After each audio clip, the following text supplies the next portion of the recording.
Floodlight জ্বলছে।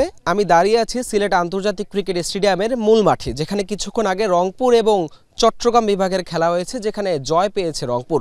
তবে তার ঠিক বিপরীত চিত্র হয়েছে সিলেট আউটার স্টেডিয়ামে, যেখানে ফ্লাডলাইটের কোনো ব্যবস্থা নেই এবং যার কারণে আলোক স্বল্পতায় ম্যাচটি শেষ হয়েছে ডিএল পদ্ধতিতে, যেখানে রাজশাহী জয় পেয়েছে 11 রানে। এ নিয়ে কিছুক্ষণ আগে রংপুরের যিনি প্লেয়ার অফ দ্য ম্যাচ হয়েছেন আলাউদ্দিন বাবুকে একজন প্রশ্ন করেছিল। তিনি যেমনটা বলেছেন যে ডিএল মেথডে আসলে কেউই প্রত্যাশা করে না একটা ম্যাচ এভাবে শেষ হতে, সবাই চায় ক্রিকেটটা খেলেই শেষ করতে, তবে এটা অপ্রত্যাশিত। কিন্তু বিসিবি থেকে যেমনটা বলা হয়েছিল যে এই যে আউটার স্টেডিয়ামে যে ম্যাচগুলো হবে এনসিএল টি20-তে, সেখানে কোনো ফ্লাডলাইটের ব্যবস্থা থাকবে না। তবে শীত যত বাড়বে কুয়াশা কিন্তু ততটা বাড়বে এবং শেষ বিকেলের দিয়ে কিন্তু আলোক স্বল্পতা থাকবে। সকালের ম্যাচে খুব একটা এখন পর্যন্ত কুয়াশার প্রভাব না থাকলেও বিকেলের ম্যাচে কিন্তু 4টা বা 4:30 5টার পরে কিন্তু সিলেটে বেশ কুয়াশা আজকে দেখা গিয়েছে। আউটার স্টেডিয়ামে যেহেতু ফ্লাডলাইটের কোনো সুবিধা নেই, সেহেতু কিন্তু অনেকগুলো ম্যাচ যদি কুয়াশা আরও বেশি বাড়ে, শীত যদি বাড়ে, আলোক স্বল্পতার কারণে ম্যাচ কিন্তু বাতিল হবার একটা শঙ্কাও থেকে যাচ্ছে।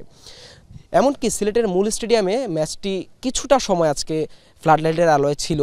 তবে আমি যদি একটু দেখাই যে আমার ঠিক পেছনে যে ফ্লাডলাইটটি রয়েছে, এখন স্টেডিয়ামে 3টি ফ্লাডলাইট জ্বলছে, একটি কিন্তু পুরোপুরি বন্ধ। যেমনটা দর্শকরা জানেন যে রাজশাহী থেকে ফ্লাডলাইট অনেকগুলো লাইট আনা হয়েছিল, সেগুলোই আসলে এখানে বসানোর কাজ চলছে।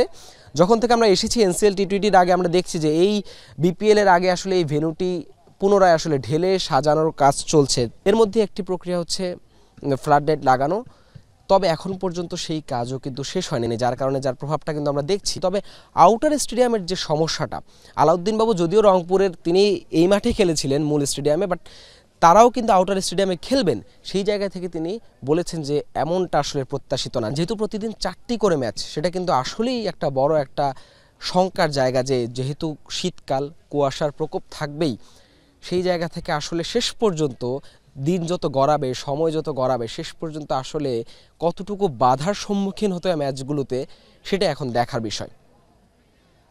হাসান আল মারুফ, যমুনা স্পোর্টস, সিলেট আন্তর্জাতিক স্টেডিয়াম, সিলেট।